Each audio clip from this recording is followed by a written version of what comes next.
mais para cá. Pronto. Boa noite a todos. Hoje nós vamos falar sobre o capitalismo está moribundo. Bom, vamos começar com uma introdução. Qual a razão do meu interesse nesse sistema social em que o capital está em mãos de empresas privadas ou indivíduos que contratam mão de obra em troca de salário, que está prestes a morrer ou a deixar de existir? A motivação desta minha curiosidade se deu nesta segunda visita aos Estados Unidos, onde confirmei o impacto que havia percebido na primeira excursão, qual seja o de lugares grandiosos, com imensidão de mercadorias, porém com diminuto número de consumidores. O que nos faz imaginar, num primeiro olhar, conjecturas, desde as daqui do Brasil, como a de lavagem de dinheiro, até as dos Estados Unidos, como quanto ser possível de se lucrar diante do custo ultramódico do produto a ser vendido, devido a quê? A mão de obra ser extremamente barata, não nos Estados Unidos, mas em países explorados. É assim, tem aquela imensidão de mercadoria. O que vendeu, vendeu. Já teve lucro. Se sobrar aquela multidão de lá, não sei nem o que eles fazem. Mas, mais do que isso, essa minha atenção, principalmente se deu ainda na América do Norte, ao conversar com meu genro sobre este percebido por mim e por outras pessoas, onde ele atribui que naquele país, que se encontra no olho do furacão capitalista, a sua grande preocupação do capitalismo, né, dos Estados Unidos, é quando o cidadão não consome. Eu escutei e discordei do êxito de tal modelo consumista e prometi que ia falar sobre a fase final do desenvolvimento do capitalismo, ou seja, sobre a etapa do prenúncio de seu morrediço agonizante. Lembro que numa viagem de carro com meu genro, disse que o futuro não é o capitalismo, mas também não é o socialismo, mas sim o princípio imparcial entre os dois, ou seja, o aproveitar o que os dois têm de positivo, isto é, liberdade e mercado com certas restrições, por um lado, com igualdade e planejamento, por outro. Segundo, sem perder de vista a observância da justiça. E mencionei o porquê desta minha convicção ser devida à minha crença no que o Messias Meixo Sama prega.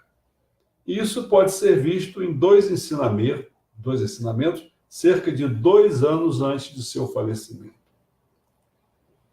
Primeiro, palestra proferida no Teatro de Kyoto, em 10 de abril de 1953, onde ele afirmou: entretanto, a questão aqui é: como ficarão os Estados Unidos com o enfraquecimento do comunismo? Tal país conseguirá atingir seus objetivos? Se assim for, até que vai ser bom, porém isso não será fácil. Ocorrerá algo bastante grave com os Estados Unidos, mesmo que esse país pense que vai se desenvolver apoiado no capitalismo e na democracia. Isso não irá ocorrer, porque haverá uma grande mudança no capitalismo americano e na própria maneira de se conduzir o país. Apesar desse aspecto ter sido mostrado por Deus através de um catar, ainda não me é permitido falar claramente a respeito. Mas se vocês conseguirem perceber, daqui por diante, será adotada a ideologia do meio, ou seja, nem capitalismo, nem comunismo. A ideia seria dominar o mundo através da matéria, mas tanto o comunismo quanto o capitalismo já começaram a perceber que o ideal materialista não vem a ser o correto. Então terão início ideias antigas, mas que concomitantemente serão novas, baseadas no teísmo. Como digo há muito tempo, surgirá um ideal que, inclusive, progredirá cada vez mais na busca pela harmonização e controle de ambos os lados, teísmo e ateísmo. E tal perspectiva, em síntese, corresponde ao princípio messiânico, servirá como ponto de orientação para a implantação desse ideal. Como sempre, falo isso, é o isonomê. Quer dizer, nem direita, nem esquerda. Surgindo daí a ideia de que se estabelecerá o cruzamento entre verticalidade e horizontalidade. Isso não ocorrerá só no restante do mundo, mas aqui mesmo no Japão. Hoje está havendo uma grande movimentação devido às eleições. E ao analisarmos a ideologia dos partidos políticos japoneses, vemos que se inclinam ora para a direita, ora para a esquerda. O que é um erro? Simplesmente esquerda ou direita? Dentro da própria ideologia de direita existem os dois lados, sendo que o mesmo se dá no tocante aos ideais de esquerda. Mas o que acontece sempre é que existe a tendência em haver a inclinação para um só lado. Ao precisarmos apanhar algo, se usarmos dois braços, conseguiremos? Porém, se usarmos um só, não vamos conseguir. E o mesmo ocorre se quisermos caminhar, se usarmos um só pé, teremos de ficar pulando. Não conseguiremos andar direito. Só alcançaremos o equilíbrio necessário se usarmos os dois. Caso contrário, cairemos ou nos machucaremos. O que quer dizer que a Rússia chegará a perceber os erros do comunismo, assim como os Estados Unidos conseguirão entender que o capitalismo não está mais dando certo. Daí sim, os dois lados procurarão não mais se inclinar para um só. Mas para que tal ponto venha a ser percebido, a messiânica tem muito por fazer quanto ao fato de incentivar esse aspecto. Portanto, é grande a responsabilidade que lhe cabe nesse sentido. Então, a gente nota que Meixo Sama está dizendo que o capitalismo e o comunismo não vão dar certo nunca, porque eles são extremistas, né? E que o certo seria caminhar pelo centro e ver as virtudes que tem nos dois. Os defeitos mandam embora, né? Agora, o outro ensinamento. Cerca de 20 dias depois, mais exatamente em 29 de abril de 1953, no ensinamento A Ideologia Isonomê, que é o princípio parcial, doravante liderará o mundo. Olha só, nós estamos afastados, hein? Ele declarava o seguinte: então qual será a nova ideologia? Não se trata de comunismo, nem tampouco de socialismo, capitalismo ou democracia. Nascerá uma ideologia cultural elevada, que não tende nem para a direita, nem para a esquerda. Ideologia cultural elevada. Ou seja, que o que nós fizemos com a sistematização dos ensinamentos dele seria a Bíblia do século XXI.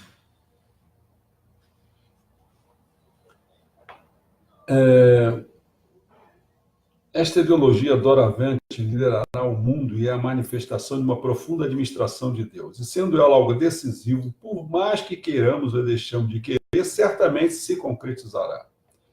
Isto é, será concretizado o paraíso terrestre. Um mundo internamente isento de doença, miséria e conflito, que é o lema da nossa igreja. Bom, posto esses dois ensinamentos, só para dizer que eu, como seguidor de Meixo Sama, estou vendo que a situação é essa. Mas eu vou agora detalhar outras questões, né? Recordo-me ainda de concordar com o meu erro quanto ao sistema que irá substituir o capitalismo. Ainda não ter despontado, se encontrando na fase ultra-inicial de desenvolvimento, isto é, na etapa da criação das premissas de sua animação.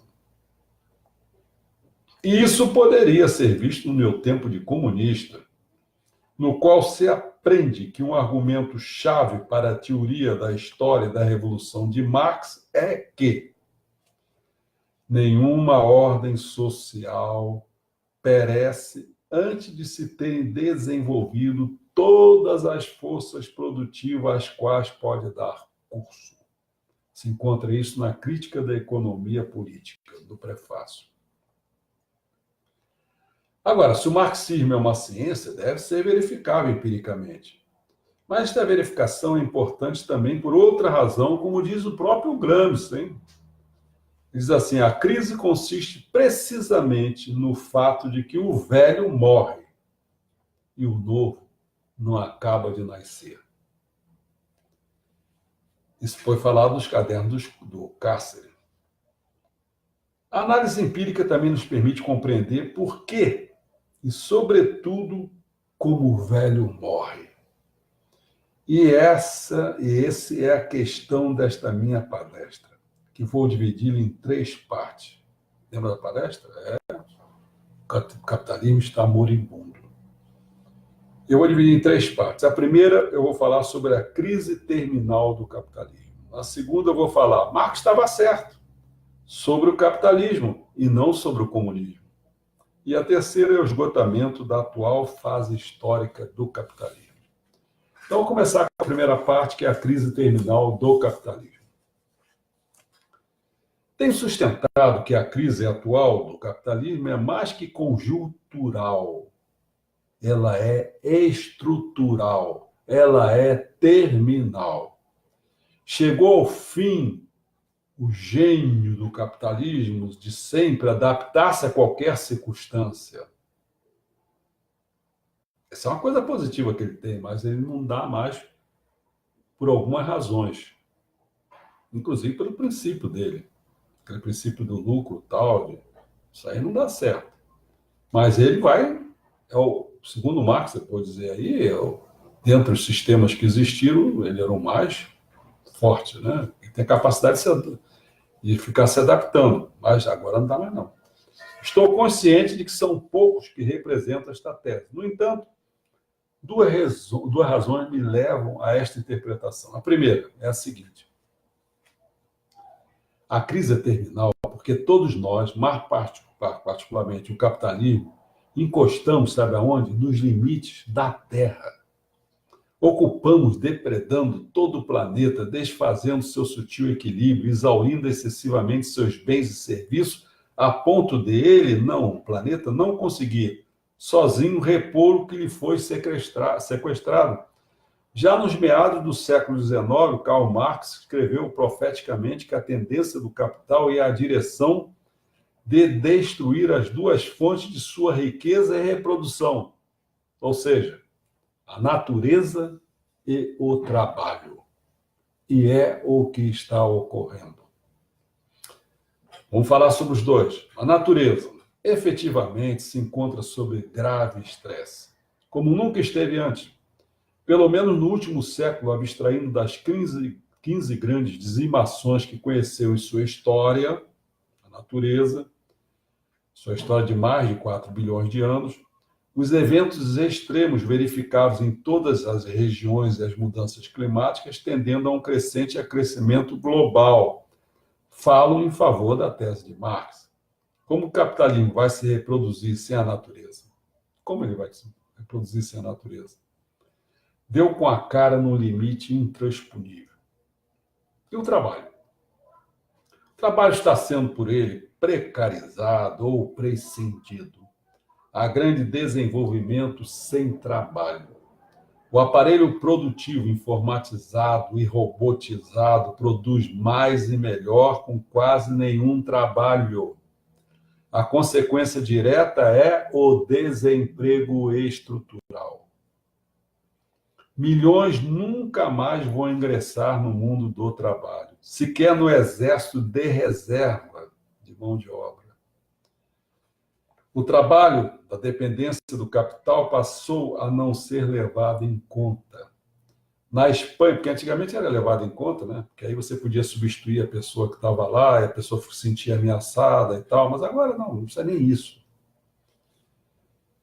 Na Espanha, o desemprego atinge 20% no geral e 40% entre os jovens. Em Portugal, 12% no país e 30% entre os jovens. Isso significa grave crise social, assolando neste momento a Grécia, por exemplo. Sacrifica-se toda uma sociedade em nome de uma economia feita não para atender às demandas humanas, mas para pagar a dívida com bancos e com o sistema financeiro, meus amigos. Marx tem razão, o trabalho explorado já não é mais fonte de riqueza, é a máquina. A segunda razão está ligada à crise humanitária que o capitalismo está gerando. Antes, se restringia aos países periféricos. Hoje é global e atingiu os países centrais também. Não se pode resolver a questão econômica desmontando a sociedade. As vítimas, entrelaçadas por novas avenidas de comunicação, resistem, se rebelam e ameaçam a ordem vigente. Mais e mais pessoas, especialmente jovens, não estão aceitando a lógica perversa da economia política capitalista.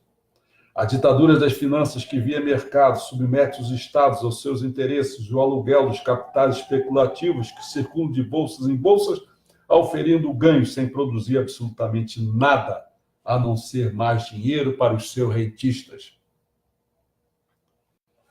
Mas foi o próprio sistema do capital que criou o veneno que o pode matar. Ao exigir dos trabalhadores uma formação técnica cada vez mais aprimorada para estar à altura do crescimento acelerado e de maior competitividade, involuntariamente criou pessoas que pensam.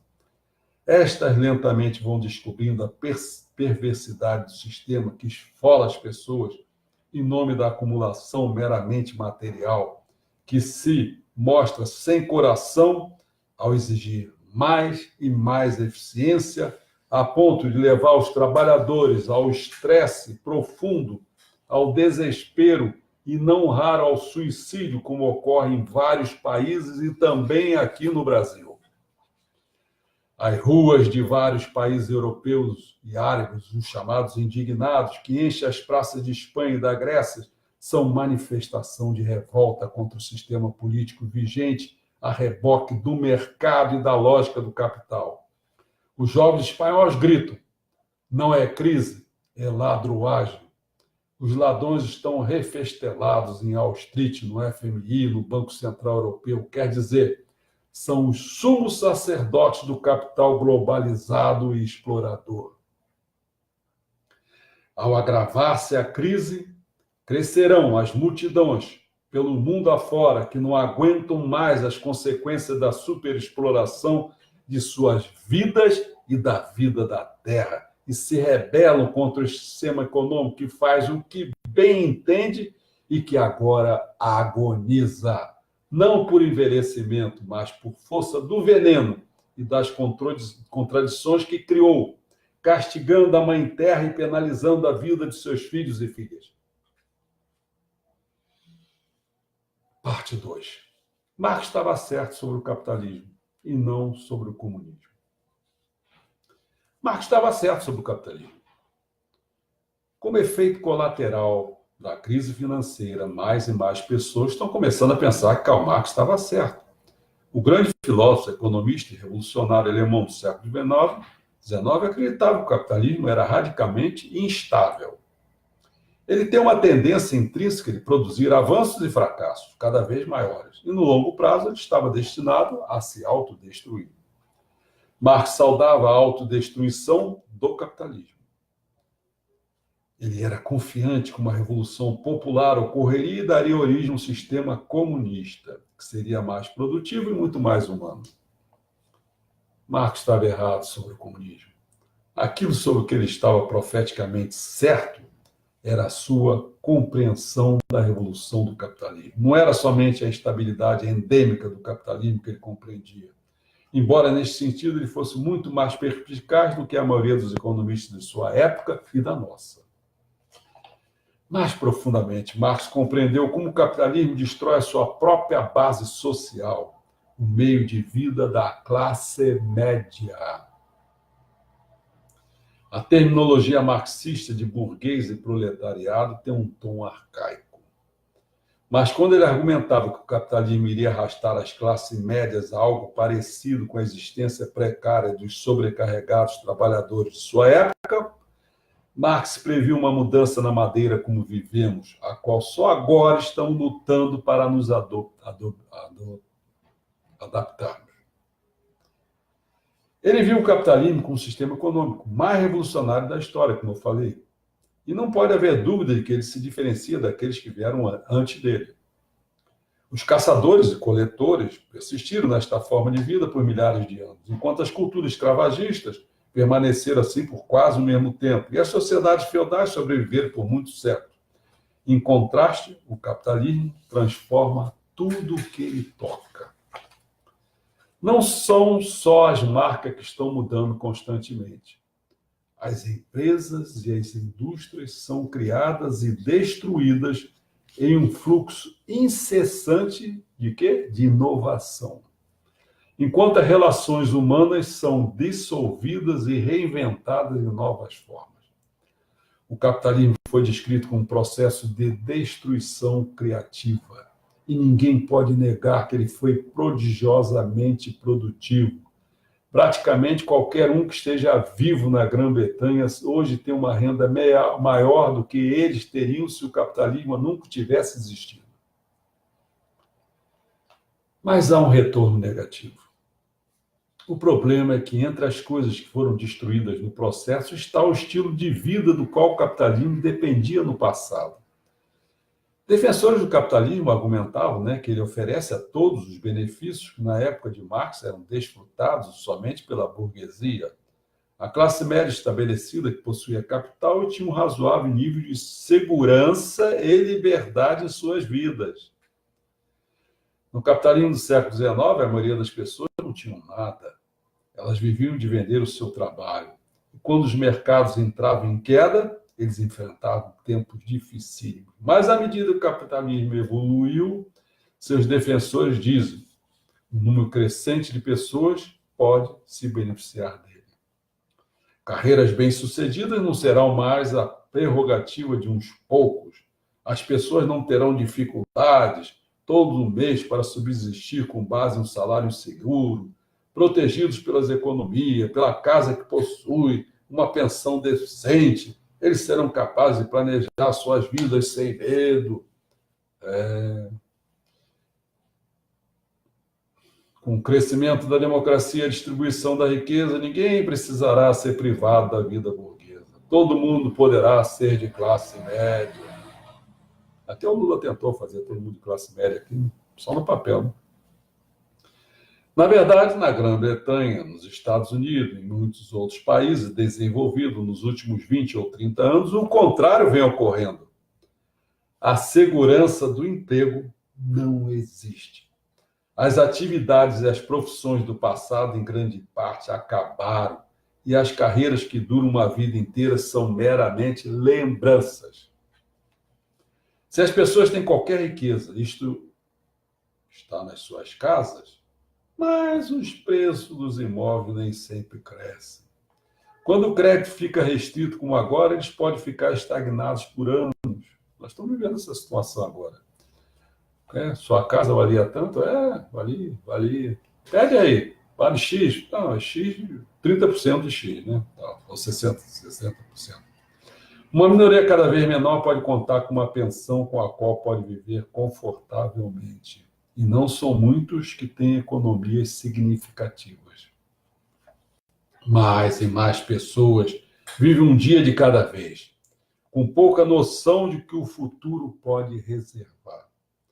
As pessoas da classe média costumavam imaginar as suas vidas desdobradas em progressão ordenada.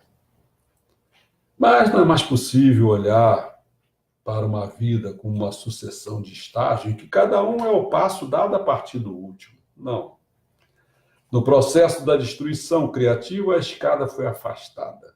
E para um número cada vez maior de pessoas, uma existência de classe média não é mais sequer uma aspiração. Assumindo riscos. Enquanto o capitalismo avançava,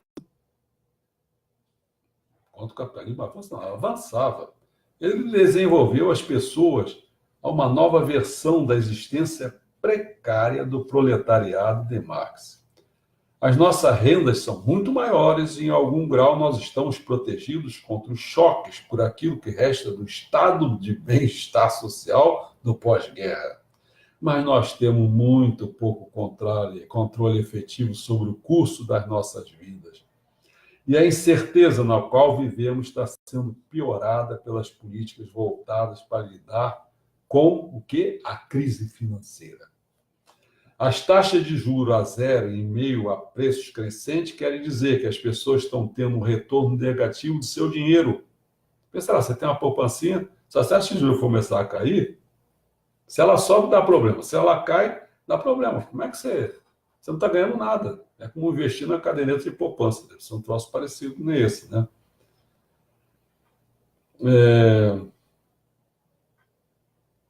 Bom, ao longo do tempo, o seu capital está se erodindo, acabando. A situação de muitas das pessoas mais jovens é ainda pior. Esse já não sabe mais o que faz. Uma boa parte dele está vivendo na casa do pai de novo. Para adquirir os talentos de que precisa, a pessoa tem de se endividar. Tem de se endividar. Quem não conhece, que pede um dinheirinho aí para fazer uma universidade, paga, e aí você tem que ficar pagando. Você já entra com dívida no mercado de trabalho. Não é assim?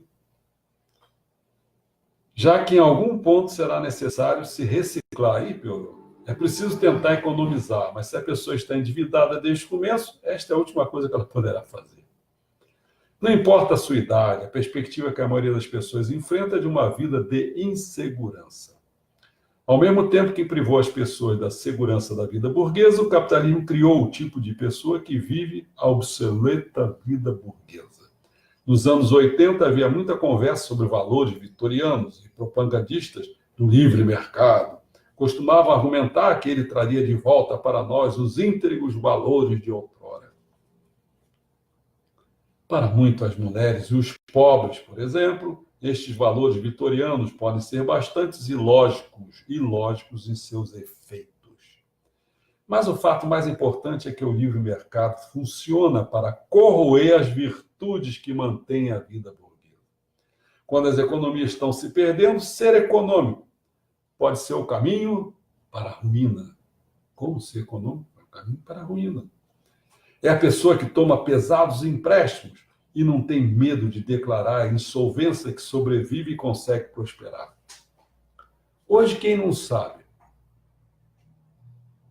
Se você pega, sei lá, um Eike Batista, ou um cara qualquer, ou o próprio Trump, se ele pega dinheiro para produzir coisas, ele se endivida.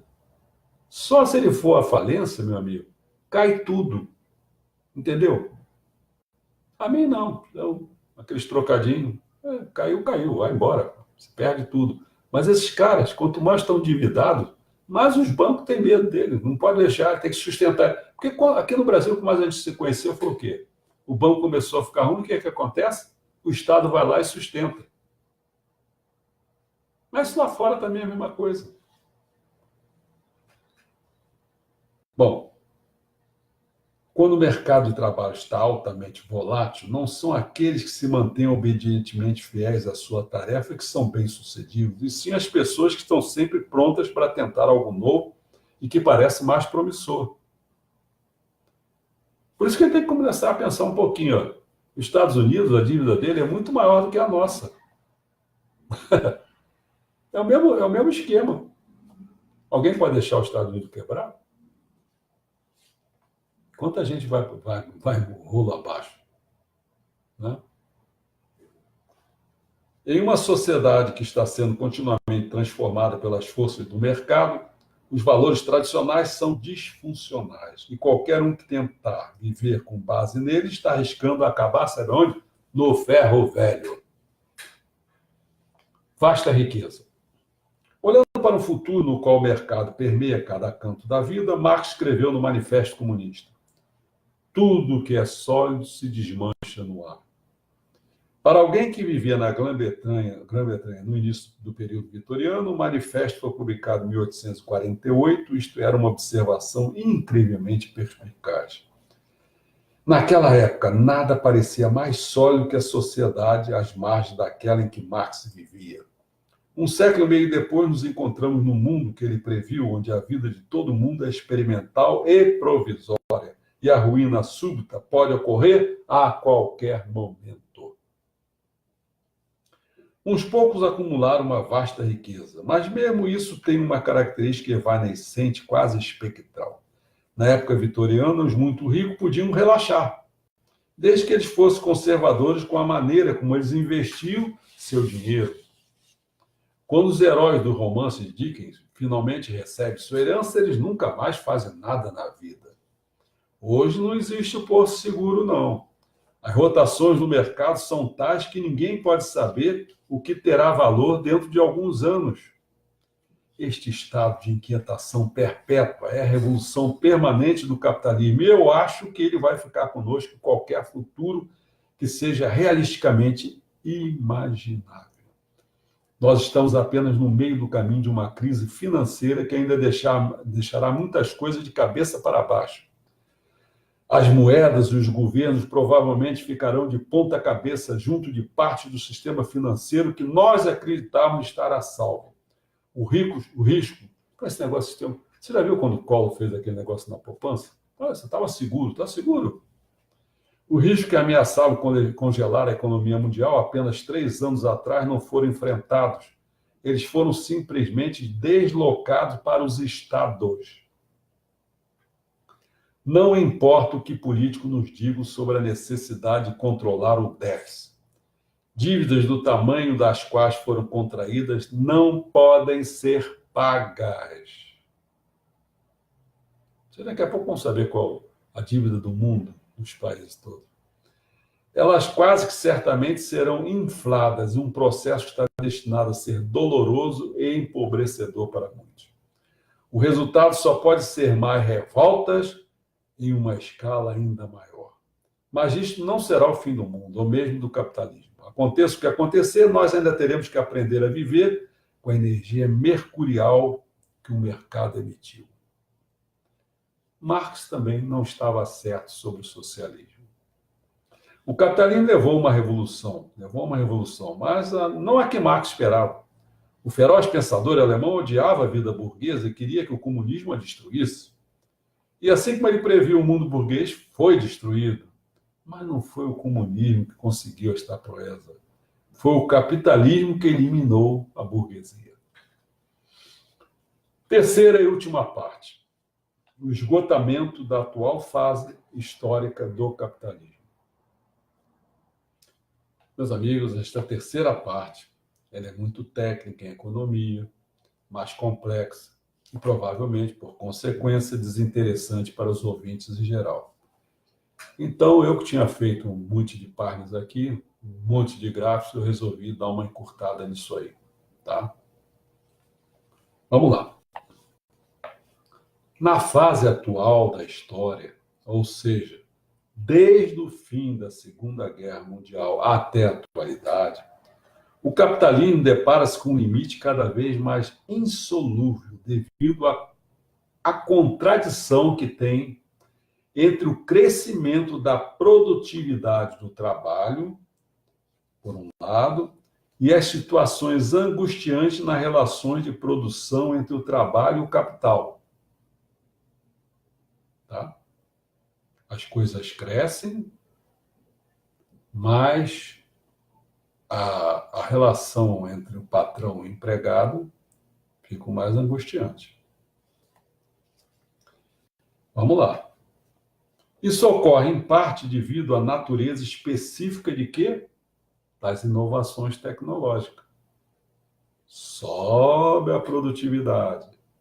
E, por exemplo, os empregados vão desaparecendo. Essas relações de produção entre patrão e empregado, o patrão vai despachando o empregado, entendeu? Bom, as inovações, por um lado, aumentam a produtividade do trabalho, ou seja, cada trabalhador cria uma quantidade cada vez maior de mercadorias, com a ajuda de meios cada vez mais avançados de produção. por outras inovações, substitui os trabalhadores por meio de produção. Esta contradição está cada vez mais forte e o capitalismo está a esgotar sua capacidade para desenvolver-se no contexto desta fase histórica. A forma concreta por esta contradição consiste em crises cada vez mais violentas. Para dar uma ideiazinha assim, né? A produtividade aumentou de 28 milhões de dólares por trabalhador em 1947, logo depois da guerra.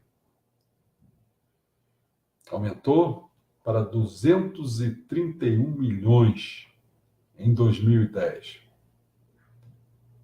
Saiu de 28 milhões para 231 milhões essa produtividade.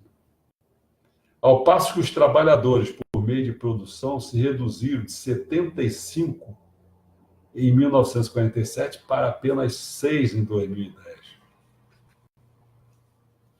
O gráfico está aqui. Vou ver se eu consigo mostrar. Olha lá o gráfico. Não sei botar direito. Vai para cá. Não, acho que é assim. Você vê aí. Como é que lá para cima é a produtividade. Olha a parte dos trabalhadores que vão diminuindo ano a ano. Né? Mas o ponto-chave no capitalismo, qual é? É a taxa de lucro, meu amigo. Se isso estiver diminuindo, o capitalismo está horrível. Como é que ela é expressa? Ela é expressa como produto de dois componentes. Você vai levar em conta o lucro e o capital. A parcela dos lucros sobre a renda, isto é, o quociente entre o total de lucros e o PIB. Então, o que acontece?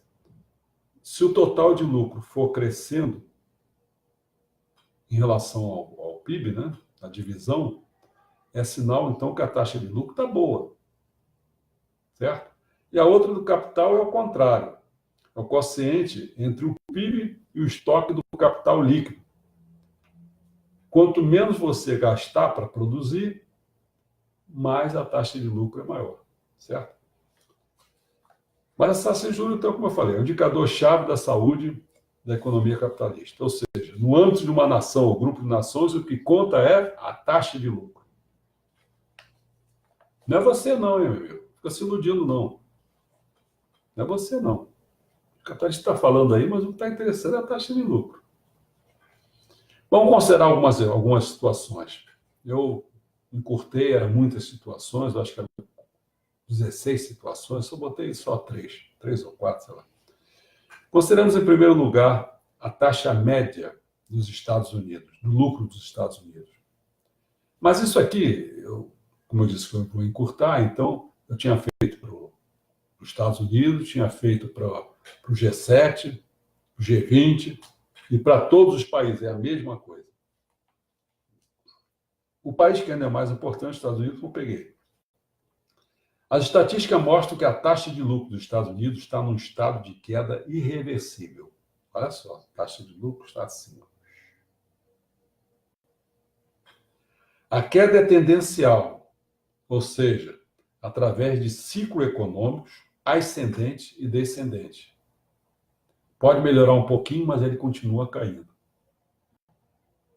Contudo, a tendência é claramente para baixo. Não é só nos Estados Unidos, Então, eu vou mostrar aqui esse... Olha só como é que é o... Deixa eu ver se eu me mato aqui para mostrar para vocês. Este... Não, embaixo. Não, é mais embaixo. Esse aqui, olha lá, beleza. Começa lá em 1940, tá vendo? Lá no alto, não tá? Esse risco reto inclinado, é realmente a taxa média de lucro dos Estados Unidos. Olha como é que ela cai. Ela vai caindo. Tá vendo? Ela vai caindo. Agora você vê, ó, o ascendente e descendente. Hora sobe, hora desce, hora sobe, hora desce, mas não interessa. No final das contas, ela está descendo mesmo. Entendeu? O gráfico mostra que a taxa de lucro... Deixa eu só tirar isso aqui, que está um calor já danado. Comecei bem.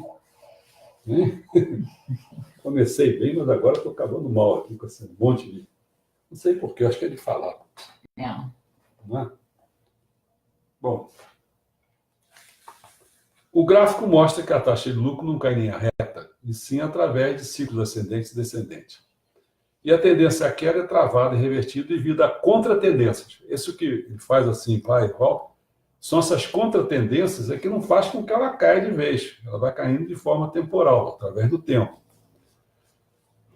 Qual uma das contratendências? Eu ia escrever várias contratendências que tem. Pelo menos tem 3 essenciais. Mas vamos pegar só uma ou duas só. E vamos fazer de forma mais rápida. Uma é por que não cai a vida toda? Simplesmente com o aumento da taxa de exploração. Quer pelos produtores, pelos trabalhadores produzindo mais valia, trabalhando mais tempo e com maior intensidade. Né? O trabalhador começou a trabalhar mais e com mais vigor. A conclusão de qualquer economista neoliberal, como Paulo Guedes aí, então recorre às políticas de quê? De austeridade, vai ser isso, para o trabalho e não para o capital, não. Entendeu? Ou pela compressão dos salários também. Chega aí, vou cortar um pouquinho de vocês aí. Pronto. Aumentou a taxa de exploração, aumenta a mais-valia, mas não consegue aumentar a ponto de evitar o descendente. E ele vai caindo. Entendeu? Ou seja, o capitalismo não tem solução. O que vai começar a acontecer?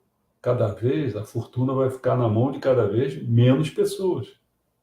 Cada vez, acho que eu falei aqui na frente, mas eu vou avisando, cada vez que vai acontecer, não vai ter produção de bens e serviços, vai tudo para o capital financeiro.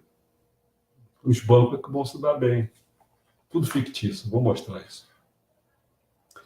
Porém, nesses casos, nem se deduz que a economia melhore por ocultar uma diminuição da produção de mais-valia por unidade de capital investido e uma maior destinação em favor do capital. Isso é meio complexo, mas eu posso dar uma dicasinha. E nem significar, por um lado, que o poder aquisitivo das massas se reduzindo e, por outro, que o valor excedente produzido não pode ser investido em setores produtivos, devido ao quê? Ao fato de a taxa de lucro cair nesses setores. Pensa, menos gente para gastar, para tudo, então como é que faz? E o que está acontecendo, que está sendo visto aí? O capital imigra para onde? A indústria aqui no Brasil não está caindo? Então, ela imigra para onde? Para os setores improdutivos, como o comércio, as finanças, a especulação. Estão entendendo? Aí não se produz bens. Os lucros desses setores são fictícios, são deduções dos lucros obtidos na esfera produtiva. Os lucros desses setores são fictícios, são deduções dos lucros obtidos na esfera produtiva. Olha só. Isso em pequena,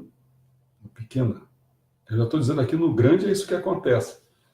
É tudo fictício. Dinheiro de banco, dinheiro de esquerda, nada disso. Você tem que... O que vale é a esfera produtiva. Olha só, para você dar uma ideia só, porque eu estou falando em mais-valia, as pessoas às vezes não podem não entender. Aonde que você pode fazer com que o capitalista ele consiga aumentar seu lucro, por exemplo? Certo? Você pensa, o que vale mesmo é na força de trabalho. Porque a força de trabalho se você ganha X, e o que você produz é 10x, então esses 9x vão para quem? Essa que é a mais-valia, entendeu? A mais-valia é simplesmente isso. Então, o dono do capital, ele se enriquece às custas da sua exploração. Essa que é a questão. Por isso que eu falei ali, por unidade de capital. Quanto capital você investe, quanto você investe numa pessoa, o que ela te dá de lucro, através da exploração. Agora, é claro, se você... Bom, tem várias implicações. Você vai explorando, daqui a pouco o cara fica doente, morre, é confusão nada. Bom, vamos lá. Vamos levar em conta o segundo lugar, que os lucros reais e os lucros fictícios. Enquanto nos anos 1950, os lucros financeiros eram de 3,1% dos lucros reais. Em 2010, havia se convertido em 136,5%. Olha só, estou falando dos lucros financeiros em relação aos lucros reais. Quanto cresceu os lucros fictícios? Pensa, de 3 para 136, muito mais de 100%. Está implícito neste movimento o crescimento de quê? Da dívida global. O crescimento dos lucros fictícios produz-se através da criação de capital fictício e da emissão de títulos de dívida e de ulteriores e sucessivos títulos de dívida sobre aqueles títulos da dívida, papapá. Isso é a nossa dívida pública. Entendeu? Criou-se assim uma montanha de títulos de dívida interconectados devido a um crescimento explosivo da dívida global.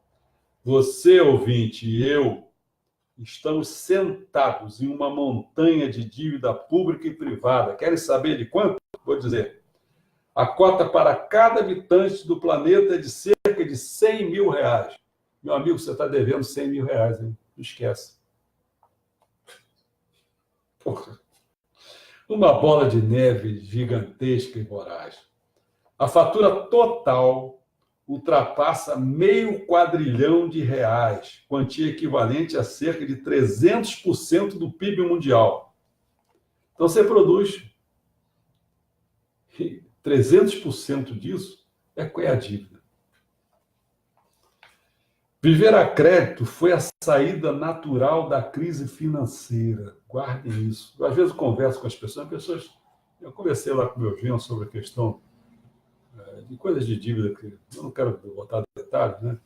Dizendo, isso aí é problemático. Se a pessoa for mandada embora, cara, como é que vai? Está conseguindo casa, carro, mas como? Mas é a saída que eles encontraram. Aqueles galpões cheios de mercadoria, mas não tem gente para comprar.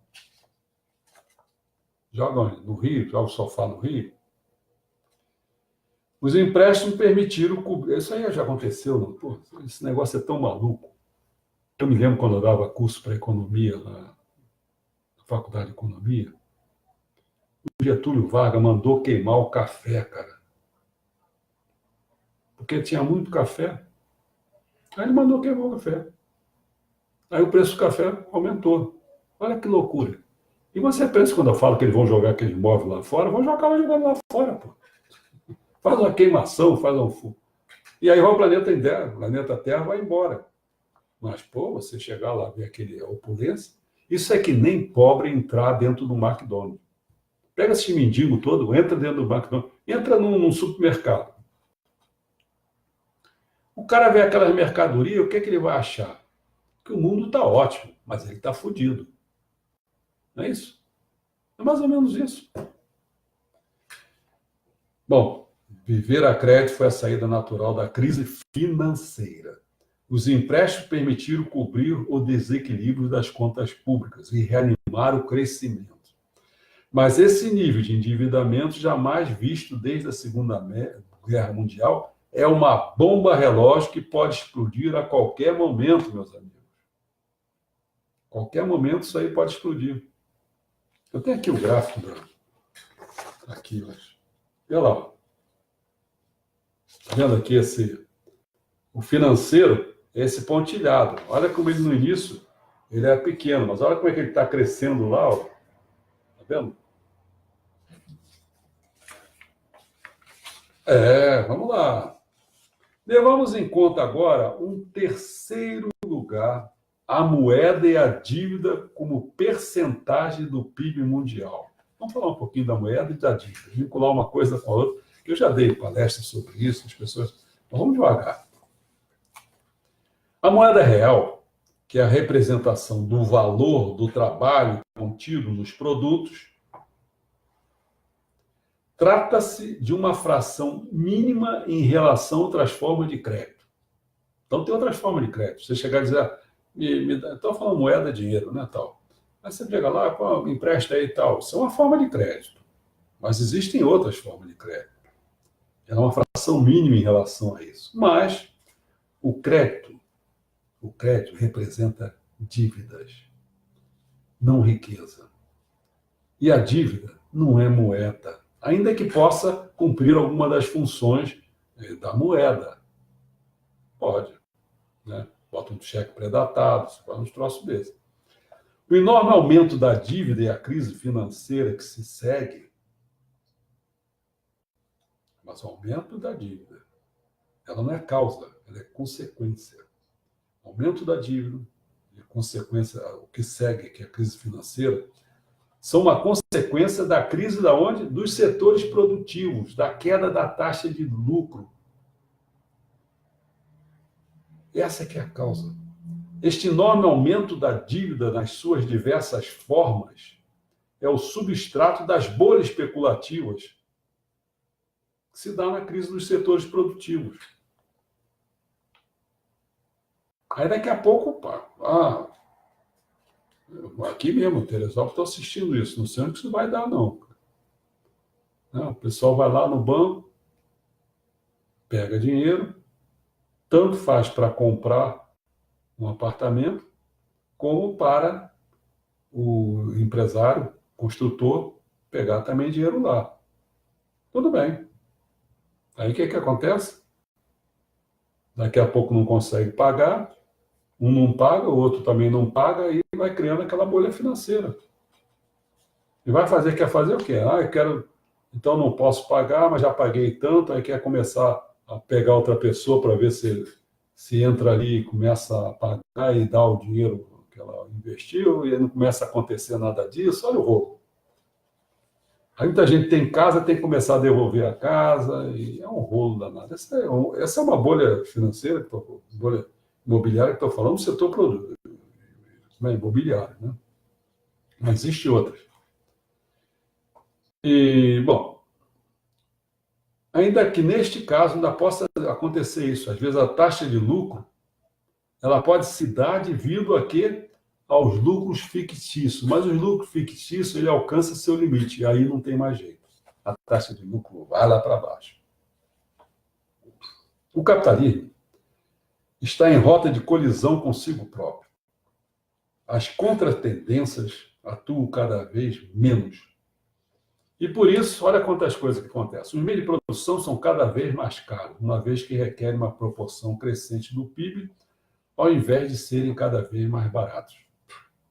O aumento da taxa de exploração aumenta a taxa de lucro, mas este aumento é enganoso, uma vez que não indica o aumento do valor excedente produzido, e sim o seu declínio, juntamente com uma maior apropriação do mesmo pelo capital. Terceiro, o crescimento exponencial do capital fictício não faz mais do que inchar a bola especulativa até provocar o quê? A sua explosão. Aí lá vem mais uma crise. Este será, a meu ver, o catalisador da crise nos setores produtivos. Os sinais de que a própria crise se avizinha são claros. Por um lado, a continuação da queda tendencial mais irreversível da taxa de lucro mundial, ainda que com espasmos contratendenciais. Por outros fatores que são catalisadores da crise de lucratividade, que são, vou dar 3. Primeiro, preste atenção, olha. Está caindo e está começando a haver um prenúncio nesse sentido, hein? Isso é importante. Primeiro, os primeiros sinais de guerras comerciais. China e Estados Unidos. Que, se verificarem, reduzem o comércio internacional e, portanto, a realização da produção de valor de mais-valia reduz. Entendeu? Começa a ver a crise, não tem interação, cai. Segundo, os focos de guerra, sobretudo nas regiões ricas, por exemplo, em petróleo, que podem ampliar-se repentinamente, transformando-se em guerra entre as grandes potências. O capital dos países produtores de armamento aumentaria seus lucros, não é? Eles adoram guerra. mas as zonas em conflito sofreriam uma destruição de capital. Claro, vão ser devastadas e, portanto, da capacidade de produzir valor e mais-valia. A taxa de lucro vai embora. Estas últimas países produtores de armamento seriam as afetadas se o conflito se ampliasse para além das fronteiras locais. Então, eles gostam de guerra, às vezes, assim, locais. Aí ganham o dinheirinho dele com esses armamentos e tal, mas tem que tomar cuidado. Pode se tornar uma guerra de potências e pode se ampliar e atingir seu território. Outro, terceiro e último, o crescimento dos movimentos de direito e ultranacionalista, também alimentados pelas políticas neoliberais e que constituem um caldo de cultura propício a aventuras militares. Poder-se argumentar que o capitalismo se pode recuperar através das economias emergentes. O Brasil está crescendo, os BRICS, né? A Índia, a China e tal. Esta é uma expressão, economia emergente, é uma expressão ideológica para qualificar aquelas economias que na área imperialista foram dominadas e cuja função é contribuir mais que as outras economias submetidas para a reprodução do sistema capitalista mundial. A falácia deste argumento é que as forças produtivas das chamadas economias emergentes são dos países tecnologicamente avançados e, portanto, choca-se com os mesmos limites, ou seja, o aumento da produtividade do trabalho, por um lado, a redução contínua da força de trabalho, por outro, provocando uma queda tendencial da taxa de lucro. Também se poderia argumentar que o capitalismo poderia ter uma nova etapa de desenvolvimento através das políticas de redistribuição keynesianas. Quando o neoliberalismo cai, não tem mais saída, vem o Keynes, que é capitalista também, mas vem de uma outra forma. Vou dizer qual é a forma, que foi tentada aqui também, deu com os águas. Né? A do Keynes, no fundo, é o seguinte: é investimento estatal maciço. É claro que o nosso foi tentado aqui no keynesiano, mas foi tentado um keynesiano de merda, porque tem mais roubo, furto do que outra coisa, corrupção danada. O Estado investia, ele roubava quase que tudo do investimento. Não investia nada, não chegava nem a investir. Numa situação em que as políticas neoliberais de carnificina social fracassaram miseravelmente, a opção keynesiana volta ao primeiro plano. Mas, investimento estatal maciço, mas quem pode financiá-lo? Financiar os trabalhadores? Uma situação de crise, ou seja, estancamento, diminuição da produção de mais-valia. Se quiserem botar salários mais altos, significar o quê? Menores lucros. O capital, rentabilidade, já é tão baixa que os lucros se reduziriam ainda mais. O Estado? Mas onde o Estado poderia encontrar o dinheiro? Não pode tomá-lo do trabalho ou do capital, porque não tem. Então, portanto, deve recorrer aqui à dívida pública. Aumenta a dívida pública do Estado. Mas esta já está tão elevada, não está? Só no Brasil aqui é 50% do PIB, né? É mais do que isso. Só as taxas de juros. Mas essa elevada também contribui para o crescimento da bolha. A resposta keynesiana é que o Estado deve recorrer à dívida pública temporariamente para financiar grandes projetos de investimento público. Os investimentos iniciais poderiam favorecer outros investimentos, e estas ainda mais outros investimentos, uma cascata multiplicativa de emprego e criação de riqueza. Entendeu como é que é? Eles acreditam nisso. Neste ponto, os maiores rendimentos do Estado poderiam ser utilizados para reduzir a dívida pública, porque tudo está crescendo. Este é o multiplicador keynesiano, mas ele não funciona. Entendeu? Só teórico. Por quê? Olha, depois dos primeiros investimentos induzidos pelo Estado, os capitalistas em condições de fazerem obras públicas têm de fazer encomendas a outros capitalistas. Presta atenção. Estes são os que oferecem preços mais baratos. Os capitalistas, cujos trabalhadores são mais produtivos e cujo capital é mais eficiente, e, portanto, os que empregam proporcionalmente mais meios de produção do que trabalho. Ou seja, são os capitalistas que produzem menos mais-valia por unidade de capital investido. É só desligar.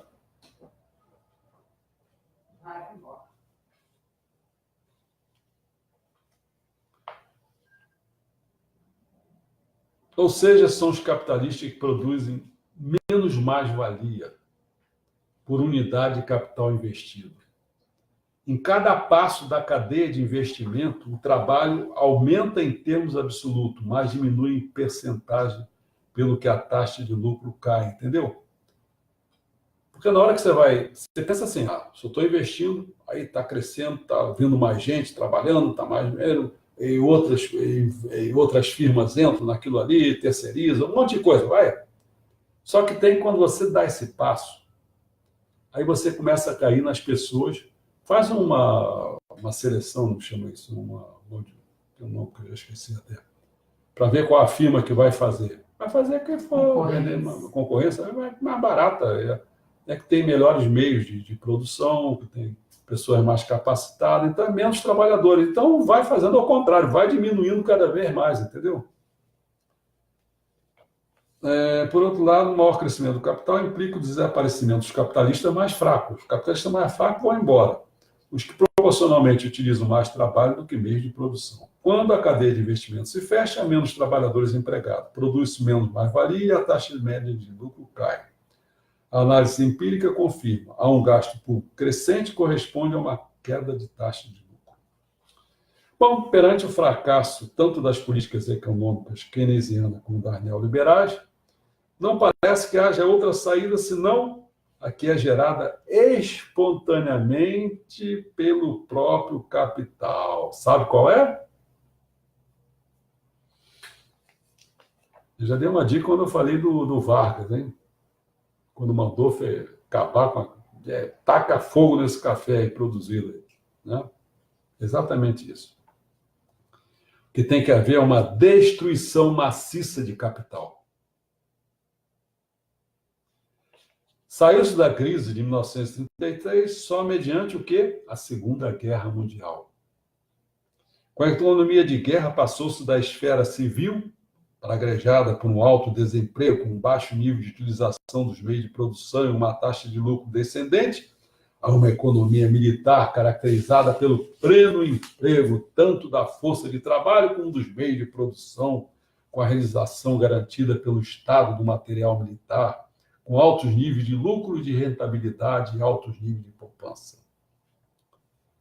Depois da guerra, verificou-se a reconversão da economia militar em economia civil. Os gastos do governo em percentagem do PIB reduziu-se 52% em 1945 para 20% em 1948, ou seja, na chamada Idade de Ouro do capitalismo.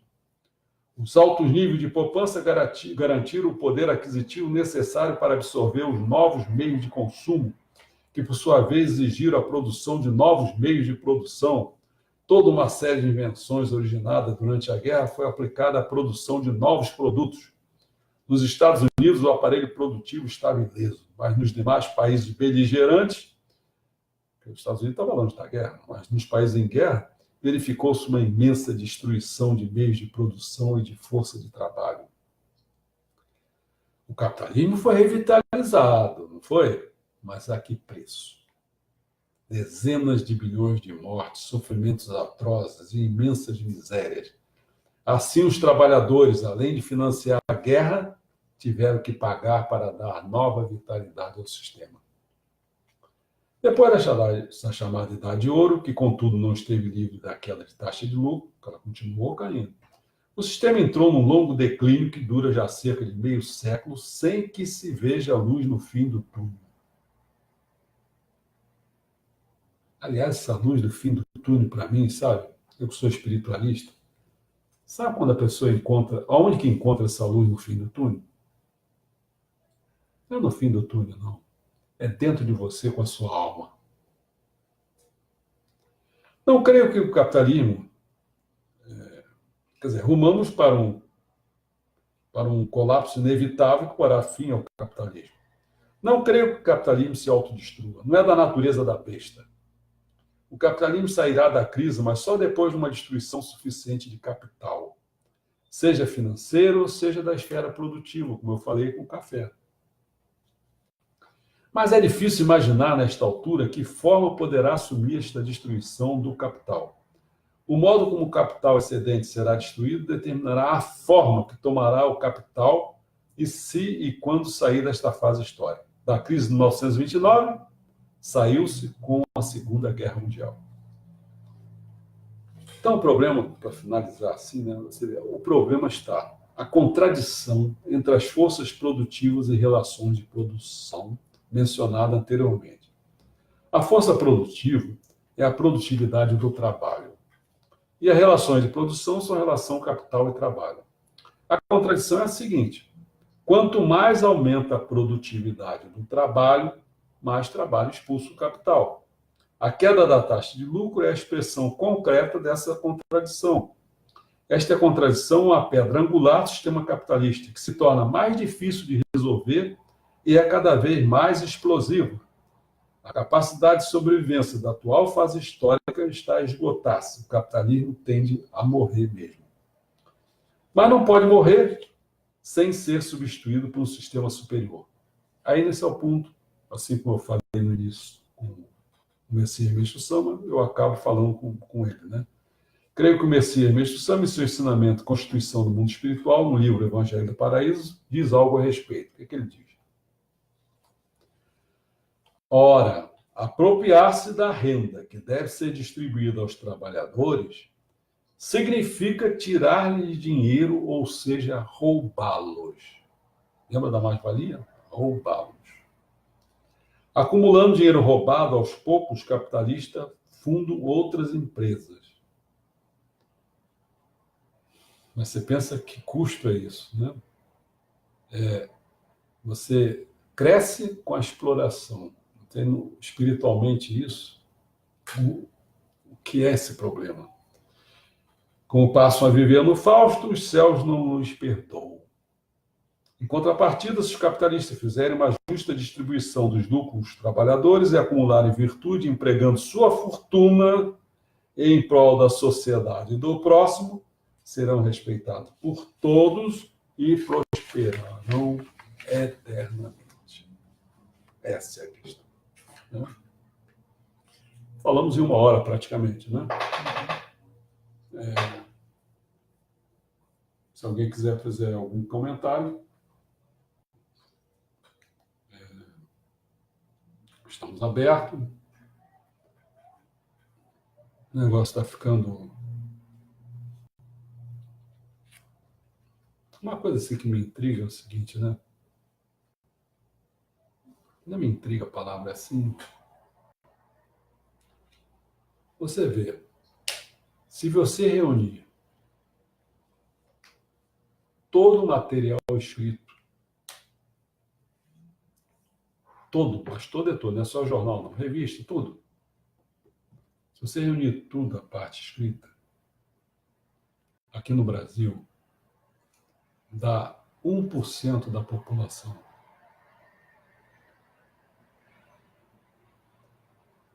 E aí você vê, como é que a gente vai, com 2 milhões de pessoas, e esses 2 milhões eu te digo mais, hein? Não tem nada a ver com... A maioria não tem nada para defender povo. Esses 2 milhões de pessoas têm acesso às informações para continuar explorando. Entendeu? Então, agora, com esse meio da internet, está se criando uma possibilidade, né, de ter um contraponto. E eu vejo assim, quer dizer, eu não sei se vocês gostaram, mas eu procurei fazer o melhor que eu posso, assim, para mostrar que o capitalismo está morrendo. O João colocou excelente palestra demonstrando que o capitalismo está no CTI. Isso aí, João. Então, eu não sei mais o que eu faço, porque eu estou botando tudo de bom que eu tenho, mas você pensa nesse 1%, eu sou o quê? Sou nada. Entendeu? Então, eu sempre falei para as pessoas que gostarem das coisas, curtam, jogam para frente a coisa. Tem gente aí que fica dentro da religião, tem aí visualizações, tem 2.000 visualizações. Eu aqui, o que eu tenho? Não é porque eu tenho, não. Eu quero dizer o seguinte, esse produto tinha que ser divulgado, pô. Né? Para as pessoas começarem a ter consciência das coisas. Quer dizer, a gente teria que fazer uma luta ideológica no sentido de ampliar esse mercado nosso. Porque esse 1% aqui está na mão dos donos aí, são eles. São eles que estão aí. Então ele tem que criar nesse mercado, que eu estou aqui aonde? Estou no Facebook. Quem é que iria me financiar para mim fazer um livro, botar numa livraria? Ninguém. Entendeu? Então a gente tem que criar isso, a gente tem que aprender a fazer. A gente, é o que eu falei ontem, a gente tenta lá criar o Centro Cultural Paradisíaco, mas as pessoas não têm ideia do que seja criar um centro cultural. Né? E hoje eu quero encerrar essa questão, porque eu vou voltar ao que eu fiz ontem. Ontem eu fiz assim, ó, olha o livro que eu tenho que ler. Um dos 30 livros que eu tenho que ler. Certo? E estou aqui, não conseguindo. Porque aí eu fico escrevendo coisas, eu digo que não vou escrever, mas não aguento, porque ninguém escreve nada também. Porra, aí. Opa, nossa senhora. Mas tudo bem. Se gostaram, tá bom. Divulguem isso aí, vê se fazem alguma coisa, porra. Tá bom? Até a próxima, porque é amanhã, hein? Amanhã nós vamos falar do Homo sapiens Homo Deus. Eu vou até apagar aqui, botar ali escrito às 7 horas da noite, tá bom? Até amanhã, se Deus quiser. Um abraço.